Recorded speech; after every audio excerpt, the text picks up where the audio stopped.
Hello, ഞങ്ങളിന്ന് നെമ്മിനി വീട്ടിൽ നിന്ന് തിരിച്ചു പോരുക കേട്ടോ. അപ്പോൾ രാവിലെ അമ്മ നല്ല തിരക്കിലാണ് അടുക്കളയിൽ.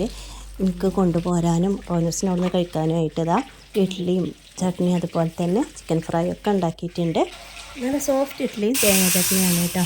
അപ്പോൾ ഞങ്ങൾ എല്ലാം പാക്ക് ചെയ്ത് ഉമ്മാക്ക് ടാറ്റൊക്കെ കൊടുത്തിട്ട് തിരിച്ചു പോരുകയാണ് കേട്ടോ. അപ്പോൾ പോരുന്ന വഴിക്കുള്ള കാഴ്ചകളൊക്കെ കണ്ടോ. ചില സ്ഥലത്ത് നേരം വെളുത്തിട്ടേ അല്ല കേട്ടോ, സൂര്യൻ ഉദിച്ച് വരുന്നേ ഉള്ളൂ.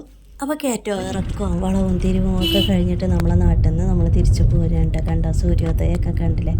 ഇവിടെയൊക്കെ നല്ല കാടുള്ള സ്ഥലമാണ്. അത് കാരണം തന്നെ ഇവിടെയൊക്കെ നല്ല ഇരുട്ടാണ്, നേരം വെളുത്തിട്ടില്ല. അപ്പോൾ അമ്മ കൊടുത്തു വിട്ടത് കണ്ടോ. ദോശമാവ് മുതൽക്ക് ഇഡ്ഡലി ചോറ് എല്ലാം കൊടുത്തു വിട്ടിട്ടുണ്ട്. എനിക്കൊരു പണിയില്ല ഇവിടെ വന്നിട്ട് കേട്ടോ. ക്ലീൻ ആക്കാൻ മാത്രമേ ഉള്ളൂ, കുറച്ച് ദിവസമായില്ലേ പോയിട്ട്.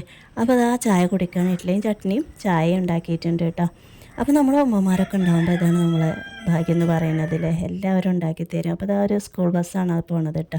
പിന്നെ ഉച്ചക്ക് ഉമ്മ കൊടുത്തു വിട്ട ചോറും കറിയും ഉപ്പേരിയും ചമ്മന്തിയും അതുപോലെ തന്നെ ചിക്കൻ ഫ്രൈ ഒക്കെ ഉണ്ടായിരുന്നു. അത് കൂട്ടി ഊണ് കഴിച്ചു.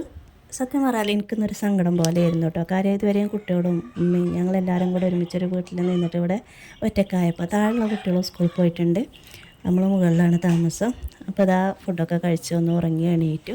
അപ്പോഴൊക്കെ റോനൂസും വന്നു. അപ്പോൾ ചായയും അച്ചപ്പമാണ് ഞങ്ങൾ കഴിക്കുന്നത് കേട്ടോ. അപ്പോൾ രാത്രിയായിട്ടോ, ഇന്നത്തെ ദിവസം കഴിഞ്ഞു. അപ്പോൾ നാളെ ഇവിടുത്തെ വിശേഷങ്ങളുമായിട്ട് കാണാം. ഇന്നത്തെ കുഞ്ഞുങ്ങളൊക്കെ ഇഷ്ടമായിട്ട് സപ്പോർട്ട് ചെയ്യണേ.